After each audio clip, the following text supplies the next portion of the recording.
Hello，各位网友，大家好，我是大川哈。早上看了一篇文章啊，然后呢，既然看这篇文章呢，我们就结合一下这个文章呢，进行一个就是发散思维啊，就是为什么中国的这个叫做团体运动啊，都为什么就是这么的差劲？所以呢，我们今天就换个大方向啊，由小知大哈，就直接从历史上面来讲，就是为什么就是中国现在的这个发展模式呢，它是不利于这个所谓的集体运动。那么今天呢，我看的这篇文章，他就说了一个叫做古罗马模式和周模式的一个对比。古罗马模式是指呢，就是在西方非常有这个占据代表性的一个帝国模式，直到今天呢，古罗马的很多的做法呢，还影响到我们今天的这个政治的这个设计。那么周模式呢，就是说这个在中国的整个历史上面，对中国历史影响最为深远的朝代之一，就这两个模式呢，不但很有代表性，而且呢，互相之间还有对比。你如果去看一些不研究政治的，平时业余玩一下见证的这么一些频道你比如说像匪夷所思这些是做什么叫什么记者出身的他们其实没有学过政治基本上就政治的知识为零所以呢，他们讲来讲去呢，就会讲一个什么民主自由自由民主就这种非常简单的这个政治模式。你要知道呢，就是我们讲这个政治本身就是一个复杂科学，一个所谓的制度呢，不可能简单的给你归类成4个字自由民主就能够完全归类出来。一个复杂的美国政治它包括什么选举人制度包括这个各州的这个自治权还有包括就是所谓的什么大选的赢家通吃这些规则设定这所有的这些东西加在一起呢，才是构成了美国的政治，而不是简单的一个民主自由。因为呢，单纯说民主自由呢，你所有的国家都可以说成民主自由。你连中国都能说成是民主自由，这种简单的用民主自由、什么专制独裁这种方式来分析政治的呢，基本上就是没有学过政治。而我今天讲的这篇文章呢，就是时政关系分析就是中国的那些政治学的期刊就专门写政治学的期刊的这么一个作者做的一个就是另一个角度的政治的比较分析罗马这个帝国当年它为什么那么强盛呢？它其实是有理由的。我们今天讲的这个叫做身份证然后还有这个规划，然后呢还有这个叫做所谓的这个法律面前人人平等的，这3个很重要的这么一个词语其实都来源于罗马。就罗马当年呢，它为什么能够极盛一时其实呢就是用了这3个法宝也就是说呢。首先呢，它制造了一个文明比较高的一个帝国。罗马当时的首都呢，应该在当时的整个欧洲来讲呢，是最繁华的一个地方，公共设施特别的好。那里还有大澡堂子，还有电影院这个电影院呢，就是讲那个叫做角斗士就是说你平时呢，可以保持自己的这个身体的这个洁净，可以去大澡堂子洗干净了。洗干净了之后呢，摇这个扇子，你就可以去看电影了，对吧？就可以去看那个角斗士了。那时候的罗马公民就能够享受和现在这个公民过的日子差不多的，就是干净整洁的街道，然后呢，相对完整的排水系统，然后呢，还有这个适当的娱乐。当时的罗马呢，不用说在文化程度和文明程度上来讲呢，都是在西欧。包括东欧这一整块范围里面呢，应该是最先进的。它以这个最先进的这个文明作为一个诱饵它就发明了一个叫做公民制度。你只要是想要享受罗马共和国的那么一个就是先进的文明生活的话呢，你首先要获得一个叫做罗马的公民证。在这个公民面前呢，大家就是人人平等。你就反过来讲当时这个罗马已经开始搞公民证制度的时候呢，你说中国的这些人民他有没有什么所谓的身份证呢？其实那个时代的中国呢还没有所以呢，有这个公民制度在的时候呢，罗马呢就能够保证他的军队能够拥有比较大的一个战斗力也就是说呢，他可以不断的吸收各个外族的这个战士用公民制度和法律面前人人平等这2条东西呢作为一个诱饵，然后让这些人呢拼了命的帮他打仗。所以呢，当年的罗马的这个军队的这个战斗力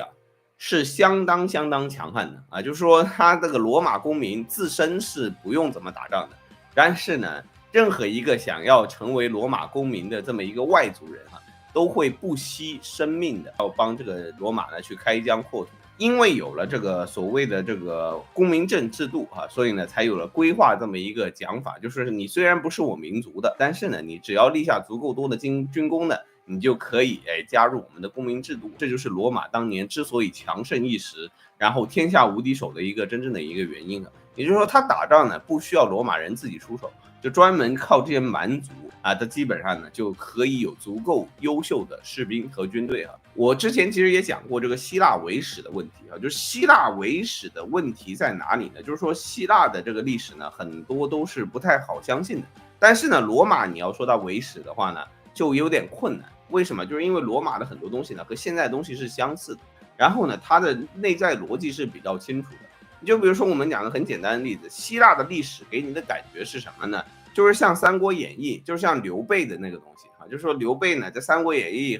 很受大家同情，但是刘备他提倡的那个政治模式、政治制度以民为本，然后呢，什么东西呢都是以善为主。它只是在文艺上听起来好听，但在真正的这个现实当中呢，它其实是一个弱制度。就是你真的用这个制度的国家，一定是个弱国。你想，这个刘备在《三国演义》里面，他肯定是弱的一方嘛，那肯定强的是曹操的一方嘛。那么曹操的这个政治制度呢，才能叫做合理的，更加符合这个叫做丛林法则的那个政治制度。你如果一直把刘备的那个政治制度当做正统来写的话呢，哎，那就可以叫伪史，就非常的不真实。但是你如果写曹操的那个政治制度呢，哎，它就比较真实。然后呢，你就可以找到各种参照，你会发现呢，曹操的那个制度呢，就对后世有很大的启发。那么罗马和这个希腊的那个政治制度呢，怎么听呢，都是一个弱者的一个政治制度。但是呢，罗马的政治制度呢，大家仔细分析啊，分析来分析去呢，就发现呢，他这样做呢，在当时的这个历史背景环境下呢，他确实能够成为第一强国。所以呢，罗马的历史呢，就很难质疑是伪史的。罗马呢，相对来讲呢，在这个史学当中呢，就相当于曹操，对吧？就是虽然呢，就是说不太受人待见啊，总是呢以这种什么独裁者啊、什么宫廷政变啊，以那些不好听的名声出现啊，但是呢，实际上呢，是一个非常具备支配性的一个政治制度。那么什么叫做周模式啊？那么周模式呢，就是中国一种独特的一个模式啊。那么它和这个罗马模式最大的一个区别在哪里呢？也就是说，中国的文化到底和外国文化有个什么最大的区别呢？就首先呢，就中国文化这个周文化，它不是一个叫公民制度，它不是说呢你加入了这个公民，然后呢怎么样给你多少的福利，它呢讲的是叫做万邦来朝，讲的是礼仪之邦啊，就是说呢你只要相信这个文明的文化，然后呢你只要愿意认可这个国家的这个礼制，礼制是什么？就礼仪的礼。制度的制叫礼制，你只要接受他的那个礼制，你只要接受向他的朝贡，然后呢，你只要接受啊，就是周天子是天下第一天子，你只要接受这个文化模式呢，他就认为呢你是自己人，然后呢以这样的一种形式呢，完成一种就是所谓对周边国家的一种安抚。中华文化呢，它不是像那种罗马那种需要有一个非常强的这个异族这个冲锋队冲在前面，作为一个就是开疆扩土的一个这个叫做什么敢死队啊。实际上呢，它需要的是什么呢？就是说大家那个就是装模作样的对他表示尊重，给他个面子，然后呢，以这样的一种情况呢，作为一个地区的文化中心。你把这两个模式拿出来一讲之后呢，你就会发现呢，罗马模式呢和周模式呢，它其实是有对立关系的。同时呢，你很快就能知道它为什么就是各有所长、各有所短呢。那么首先我们讲这个罗马模式的最好的地方在哪里？战斗力会非常的强。直到今天为止啊，这个西方国家啊，整天跟你讲他们是因为自由民主，然后呢才能吸引这么多的这个叫做恨国党啊、润人呐、然后跑到他那边啊，为他这个抛头颅洒热血啊，这个都是骗人的，是吧？实际上呢，他们用的还是罗马那个模式哈，就是说简单来讲，就是把自己国家里面的福利搞得好好的，把自己的文明程度搞得高高的。给你制造一个就是跟我们文化一起混，然后你的日子呢就会过得比别人要高一等。你为了拿这个公民证呢，你就需要抛头颅洒热血啊，为这个国家奉献一切。直到今天呢，这个西方国家呢还是在用这个罗马模式，在收买就是中国的很多人。这种模式呢，它确实能够创造出一个非常具有战斗力的一个军队。那罗马模式呢，在中国呢也是有参照力的，有两个朝代呢。其实是最接近罗马模式的朝代，一个是秦朝，还有一个呢就是清朝。这两个朝代呢，那都是非常非常强。就是秦朝，我个人认为啊，私心认为啊，就你大唐都比不上秦朝，就是大秦帝国，秦朝的军队是中国有史以来有记载以来历史当中最强的军队啊，没有之一。唐朝厉害也就厉害一个时期，秦朝是厉害了好几个世代，一代比一代猛啊！这就是前浪死在沙滩上。所以呢，秦朝的军队啊，就从很长的一段时间以来，就他们一直都是战国最强。那秦朝它强啊，不强在天才，而强在它的制度本身。那么你像唐朝的这个强吧，他太看人了啊，就李世民啊，还有李靖啊这种人啊，100年出一个。那么秦朝它强的最根本的一个原因在哪里？就是因为商鞅变法之后呢，它实际上就使用了罗马模式。商鞅变法呢，它有一个很重要的2条规则。第一条啊，就是说这个罚的要够重；第二个呢，它赏的也特别的重。就现在的这个法治精神呢，它只有一半啊，就是我们讲呢，很多的这个国家啊，它在这个叫做和平时期啊，那法治呢，它只管罚，它不管赏。外国的法治，尤其是美国的法治，它是需要有一个奖赏才能够把它变成一个完整的法治国家。那么它那个奖赏是什么呢？美国那个奖赏呢，就是它的那个公民资格。你要在美国待10年才能拿到公民资格，那你这10年你就得拼了命的工作，然后拼了命的皈依者狂热。所以呢，在这个商鞅的治理之下，也就是说呢，你呢不管是哪里来的人，然后呢，你只要打仗打得好，我就给你分土地，就给你分爵位，然后呢，就让你作为秦国人，法律面前人人平等，你就能过上这个文明的生活。秦国和今年的美国也很像，对吧？为什么？因为秦国的这个军队啊，这7个国家的人都有。那个时候就是秦始皇想做一个逐客令啊，他想做川普他想做川普，想把这些外国人都赶走结果呢，这个想做一个逐客令，这个李斯就出来了，说你要是把这些这7个国家的人都逐走了，那你秦国就完蛋了。你想想看，你们家的工程师是谁的？然后呢，你说下面这些人，韩国的这个文士，然后什么这个赵国的军师，然后这个那个全部都是外国人，你把他们都逐完了，那我告诉你，这个秦国就完蛋了。结果呢，秦始皇一听他说的有道理是吧？他就不下这个逐客令了。所以呢，你就会发现呢，秦朝呢，只要他有这个一个公民政的一个这个奖励，然后呢有这个法律面前人人平等，他的军队呢，他就是无敌的。然后呢，这个还有一个使用这个公民制度，然后呢显得特别强的呢，就是这个清朝。那么清朝呢，它有一个叫做八旗制度，那八旗制度也是一个身份制度。你打仗打得好的话呢，就给你升8威奴才，然后呢就给你什么镶黄旗啊、什么镶金旗啊、镶蓝旗啊，什么就给你个旗的那个身份然后呢你以后就日子就好过了然后呢在这个八旗里面呢，人人平等没有什么歧视然后呢大家都一样的然后呢就以这个制度呢，结果呢就导致了这个清朝呢就变得特别特别强。清朝强到一种什么程度呢？我举个例子就说当时呢，这个清朝呢入关，然后呢打败了李自成之后呢，当时的南明朝廷当时是非常非常的，就是有一种乐观情绪他们一直都相信就是以汉民族在这片土地上面的生根，他们自己组织的这个团练武装，再加上南明还有一些残存的这个武力在。那么至少来讲呢，就是失去了北京，不代表明朝就一定会灭亡它至少呢可以再撑好几十年。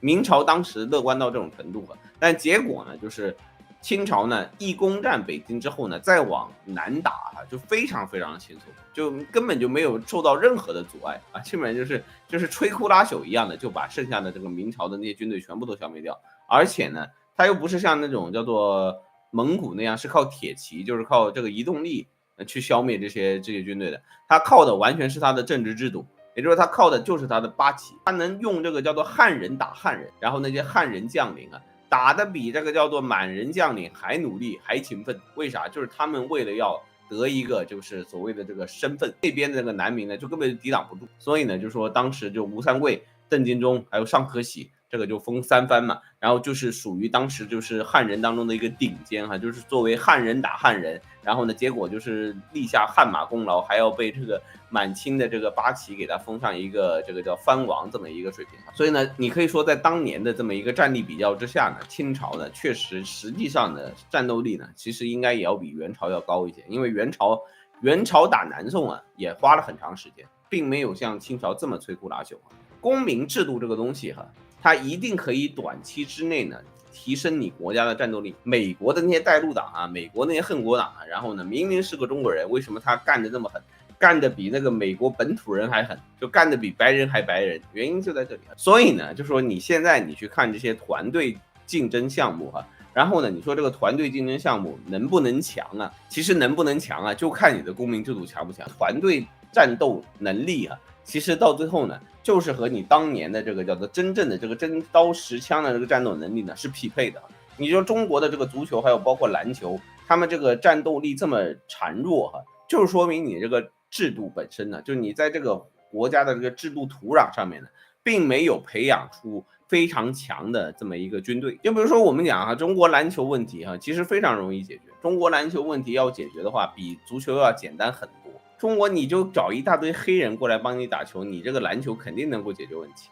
至少你能把这个小日本打得找不着牙嘛。我们假设就中国搞一个叫做所谓的这个公民制度，然后呢，这个法律面前人人平等，你们只要给我好好打球，打个10年然后呢就给你一个中国公民的身份，然后呢你就想想看，北京这个花花世界，然后这个东西让那个非洲老黑那么一帮人一看，哎呀羡慕的不得了，我就是想要一个中国身份，我就是要中国身份证，那就拼了命的帮你打这个篮球，那你这个篮球队能不强吗？你就不说别的，你就把南苏丹那帮人弄过来不就完事了吗？哪里穷哪里找篮球运动员呗。然后你想想看，这个雇佣军的这个战斗力有多强？你说法国和美国队，他不都是在用这个叫做非洲人打非洲人吗？对吧？你们场上都是非洲人，想要加入法国国籍，对不对？你想要在法国过好日子，对不对？你想要在巴黎买套房，对不对？行，你就帮我好好打这个篮球。就他们那个球员干起来的话，不都拿命在拼吗？但是你中国会用这种道路吗？他不会。所以呢，你就会发现有一个最关键的一个问题就是说，虽然说呢，这个叫做人人平等，走这个所谓的强兵富国的路线呢，对这个团队体育呢，绝对是有帮助的。但是呢，这个东西呢，对于一个讲理和讲面子的国家来讲，它做起来呢就比较困难。所以呢，这就涉及到我们讲的第二个模式，就是周的模式。那么周的模式呢，说到底就是礼义廉耻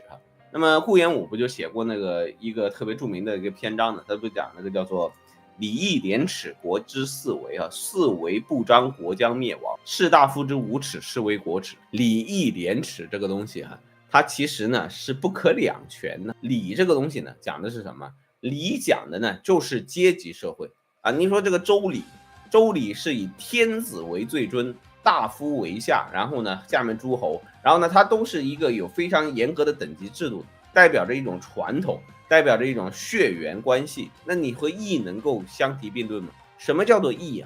义就是说我们这一个年龄层的人呢，不分阶层，然后大家团结在一起，然后呢以一个共同的目标在生活，然后呢平等的干事情，这个叫做义。那你想想看，礼讲的是不同的阶层，然后义呢确实跟你讲大家都平等，是不是就是矛盾那你有礼则没义有义则无礼然后呢廉耻廉是什么意思廉这个意思呢就是廉洁嘛，不腐败嘛。但是廉这个词呢，它本身的意思呢就单纯就是说对事。这个廉这个意思呢，廉字这个字本身呢就是事情的意思，对事不对人。我们之间招个标，然后呢我们要招一个最好的标，政府之间有个标案，对事不对人是什么？就是你这个公司水平最高我招你，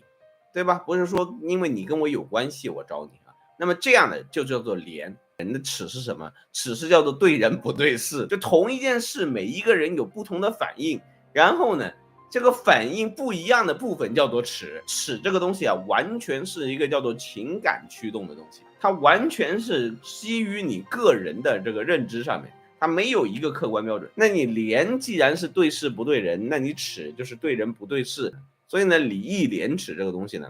它本身4个词都是不能够同时用的。所以呢基本上来讲，周朝呢主要用的是什么？周朝的一个最关键的一个东西叫什么？叫做用那个礼，然后呢用这个廉，它不用义和耻。所以呢你可以说呢，就是我们讲现在的这个中国共产党它打天下的时候呢，它多少呢会用了一些就是所谓的这个叫做一些公民身份的这个东西，但它治理天下的时候呢，它大致呢还是用周朝的这一套东西。像清朝也是一样。就清朝和秦朝不一样的在哪里呢？就是说清朝它打天下的时候呢，用的是公民制度然后呢就说用这种就是八旗制度，但它治天下的时候呢，还是用中华文化。清也是一个向着中华文化膜拜的一个少数民族。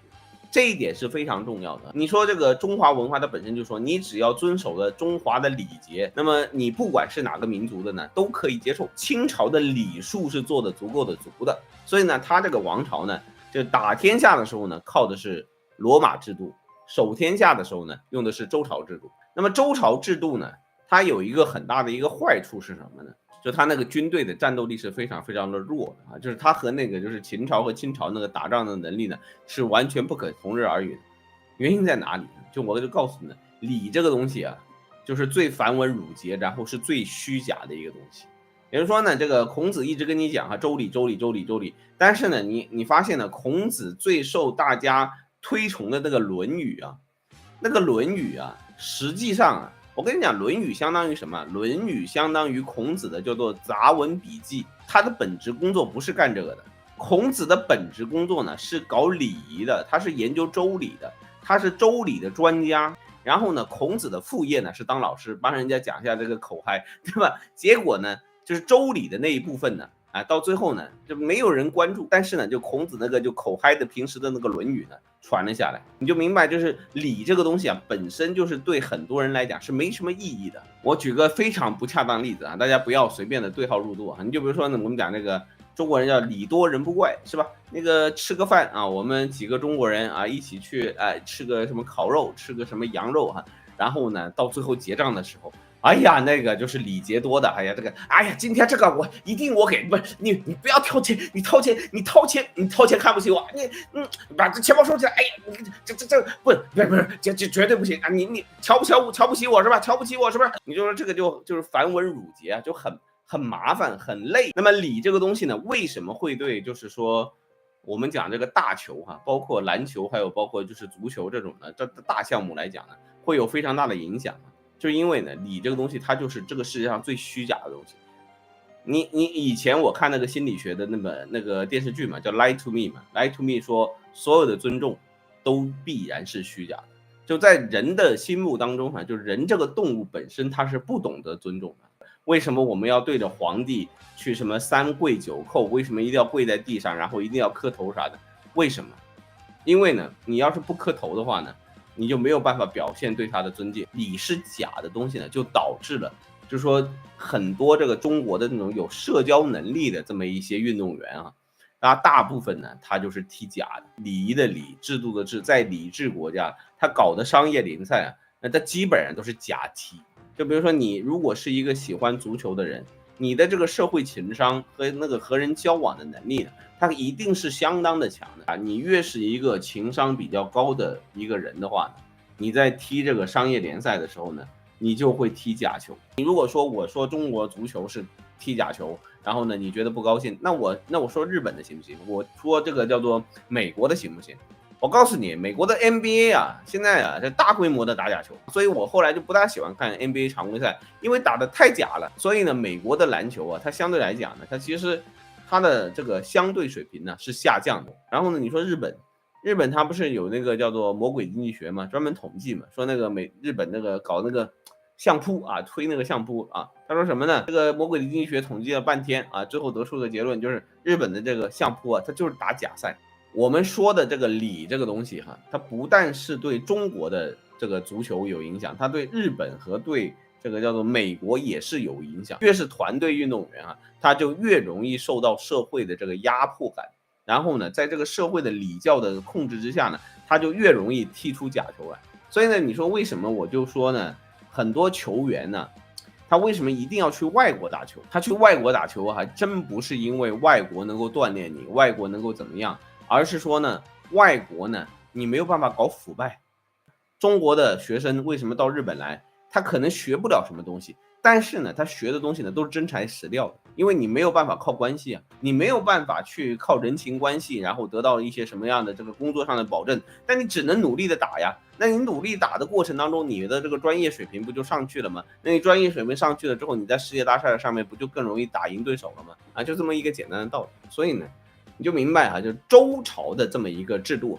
它表面上看起来呢，最大的问题呢就是在于腐败，然后就玩假的。你要说到中国的这个堕落，你就得说到日本为什么足球和篮球就比较强我们以前讲过很多各种的理由，今天我们还是从这个礼制和这个叫做罗马制度和周朝制度这两个角度去讲啊。第一个就美国呢占领他国家之后呢，破坏了日本的礼制。日本的礼制最重要的是什么？以天皇万世一系，就天皇为尊。这个东西呢是他们礼制的最根源的东西。那么你说，如果说有一个外国领导进来，叫你周天子做一个广播，然后说你自己是个人，然后你和大家没什么区别，那你说你这个国家的这个礼制能不崩坏吗？所以呢，就是日本的礼呢是处于一个礼崩乐坏的状态啊，他们比中国更注重那个义。然后呢，他们更注重那个叫做耻，就是日本呢，中国呢叫做礼廉之国，然后日本呢叫做义耻之国，就他们以义和耻作为一个非常重要的一个他们国家的这个民族的一个因素哈。在这一点上来讲呢，这就是为什么日本的这个团队运动呢就要比中国要强一些。当年的日本呢，就义太重要了，到最后呢就导致了这个军部暴走，然后到最后呢就走入了叫做军国主义极端军国主义道路啊，然后呢走上了无限扩张，然后最后灭亡的这么一个道路。这个也说明了一个什么问题，就是秦朝和清朝的这个制度，包括这个古罗马的这个制度它也不是万能的，因为呢你一旦扩张到了极限之后吧，它这个制度就失效了，就是它所有的东西呢都建立在这个叫做赏罚分明，就是一定是能够抢到别人土地，一定是能够抢到一些你自己立德的这种扩张阶段的时候呢，它这种战斗模式呢是最强的。但是呢，当你一旦扩张结束之后，没有土地可以占领的时候呢，它就变得特别的弱。你像那个秦朝的时候，秦朝灭亡的时候，不是有一篇文章叫做贾谊的过秦论吗？他最后不是给了一个结论吗？就是说为什么当年这个秦王扫六合，这个叫做如此的虎狼之师，到最后在那个陈胜吴广那个起义，大家就拿点竹竿，拿把菜刀，基本上就能把你这个大秦都给推翻了。无他，就是说攻守之势异啊，就是说那个年代啊，就在秦朝那个年代啊，它一旦不能扩张，它进入了和平时期之后呢，它的战斗力呢也是极端的低下，就它没有办法再去奖励它的士兵，再也没有办法给那个新的公民提供任何的立德的时候呢，它的这个战斗力呢就完全没有办法持续。说句实在话，就是马上得天下不能马上治天下。就你说这个周朝的那一套东西就周的那个东西它确实有非常多的问题，然后呢，它确实会让这个国家的很多事情变得特别的假，它会产生一种特殊的腐败，然后它会产生这个那个的问题。但是呢，你如果说就因为这个否定了周的这个政治制度，然后呢，你就去找这个古罗马的那一个方式的话呢，那到最后呢，就是无限扩张必然带来最终的灭亡。你要强，你就不可以持久；你要持久的话，你就不能强就是古罗马的这个东西呢，其实到今天呢，还是深刻的影响到整个西方的这个政治制度。然后呢，周朝的那一套制度呢，说到底呢，也在影响中国的现在的这个社会不仅仅是民主自由和专制独裁这么一两个简单的选择，而是说呢，还有很多的政治制度，还有很多的政治思考呢，是我们要去想的。好啊，那么今天我们这个直播就到这里然后呢，最后读下网友评论，我们今天就下线了